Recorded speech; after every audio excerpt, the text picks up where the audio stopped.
Hospitals are full of uniforms that are instantly recognizable.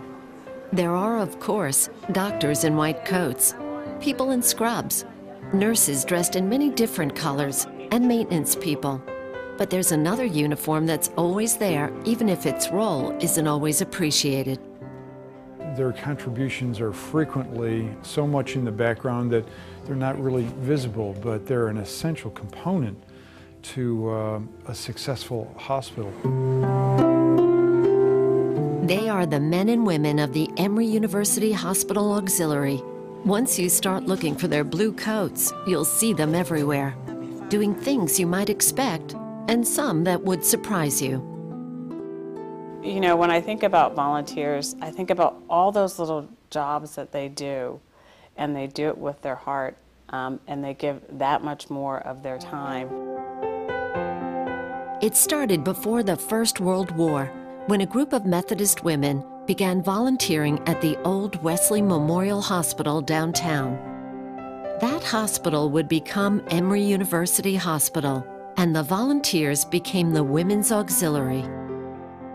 They made draperies, they made hospital gowns, they made brain sponges and things, anything the hospital could do. In the 1950s, the auxiliary expanded their role by opening what would become the gift shop. I guess we were the big dogs, you know, we just thought that was great. Georgia Harris and Grace Harper both joined the Emory University Hospital Auxiliary in the early 60s. Both worked in the gift shop.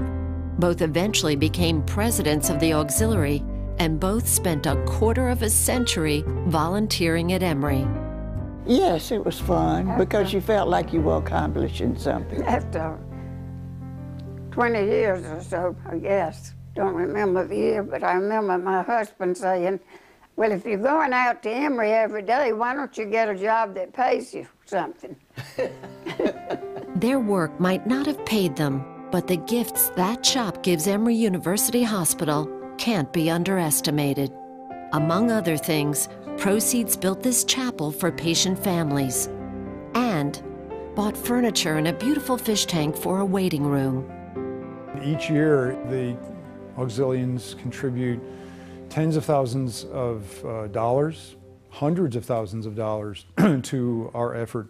They are very big checks, and they've done a lot of work to donate those very big checks to the hospital.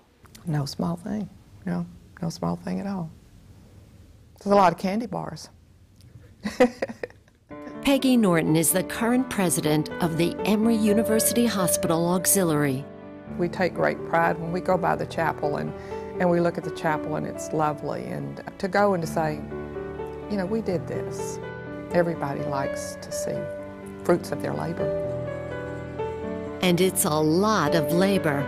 Peggy alone has given over 12,000 hours of her time to Emory University Hospital. I have said it keeps me out of the bars and off the streets. And that's one person. So you can only imagine, for those who've been here volunteering for well over 20 years, what the implication would be. It's absolutely amazing. The reasons for that dedication vary as much as the volunteers themselves. You feeling okay? Vince and Mary Kapka decided to get involved after Mary received a kidney transplant here.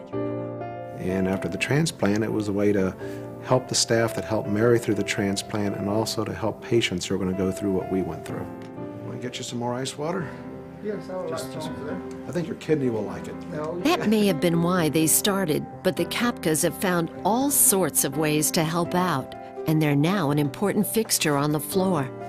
The volunteers do things that the staff, unfortunately, sometimes are not able to do. They are able to do those niceties. As Vince and Mary have found, payment comes not in dollars and cents, but in satisfaction and smiles. Bye-bye. Bye-bye. All right, thanks. I enjoy when I get the smiles from the folks, because that really makes your day. It's a sentiment we heard over and over from volunteers. We thank you. Come back. You get more out of it than you give. It's rewarding. I feel good. Wouldn't take anything for it. And Emory University Hospital feels just the same way about its auxiliary. It's just truly remarkable, the commitment of some of these individuals. They're here to make a difference. They're here to make a difference at Emory Healthcare. And I think that you can't put a price tag on that.